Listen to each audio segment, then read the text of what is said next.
Bem, presidente, então, eu estava inscrito, na verdade, na primeira mensagem, mas a pedido eu passei para a segunda para discutir as duas em conjunto. Eu concordo com muitos deputados que usaram a palavra aqui.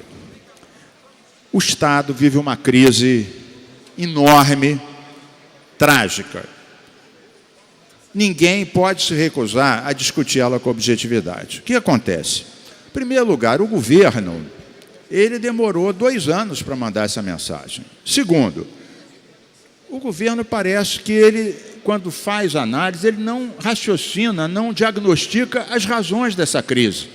Aliás, o deputado Pisciani aqui, em inúmeras reuniões do Colégio de Líderes, com mais de um secretário de Fazenda, com mais de um secretário de Planejamento, o deputado Pisciani e vários outros deputados cobravam um diagnóstico preciso e um conjunto de medidas para enfrentar a crise. Quantas vezes foi isso, deputado Pisciani? 5, 8, 10? Muitas.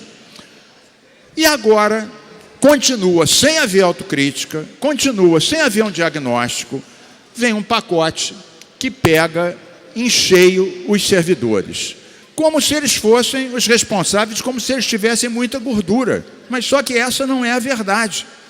Então, senhor presidente, senhores deputados, nós temos que ter uma discussão em conjunto, sem demagogia, de forma ampla, pensando no futuro do Estado, mas sem confisco e sem massacre aos servidores. Então, a primeira coisa que chama a atenção é o seguinte: comentava também com o presidente Pisciani, com o deputado André Correia, com o deputado Valdec.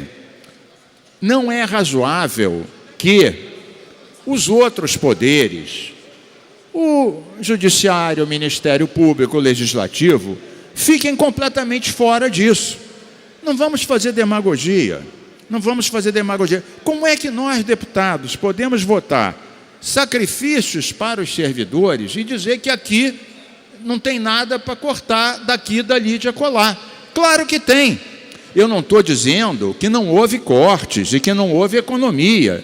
Isso é conhecido e demonstrado, mas sempre pode haver mais. Quando a emergência é emergente, pode haver mais. Como é que nós vamos votar sacrifício para os servidores e não mexer em nada aqui, no Judiciário, no Ministério Público, no Parlamento? Não vejo como, não vejo como.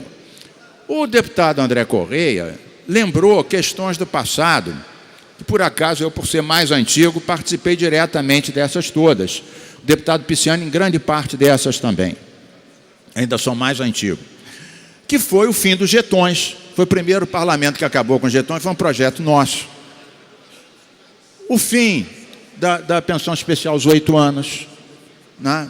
E várias outras. Eu acho que está na hora da gente retomar um pouco isso. Retomar um pouco, sem demagogia, sem cortar os pulsos, sem se jogar pela janela. Um poder tem que ser altivo, tem que ter condições para exercer o mandato que o povo confiou, mas tem que também participar.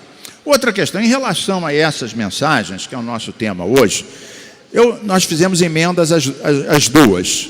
Em relação a esse ponto da primeira, todos vocês receberam pareceres da Defensoria, da Procuradoria, mostrando que isso é inconstitucional, porque, na verdade, você, quando passa de 40 para 15 ou 20, você está significando que várias dessas dívidas trabalhistas e outras vão para o prego, quer dizer, nunca vão ser pagas, vão para aquela caixa infinita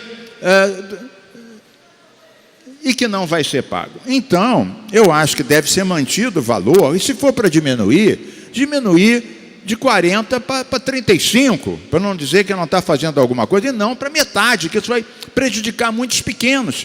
Veja bem, quando foi a questão, e nós votamos aqui, se não me engano, por unanimidade, a questão daquele fundo, com 10% dos subsídios, incentivos, etc., era 10%.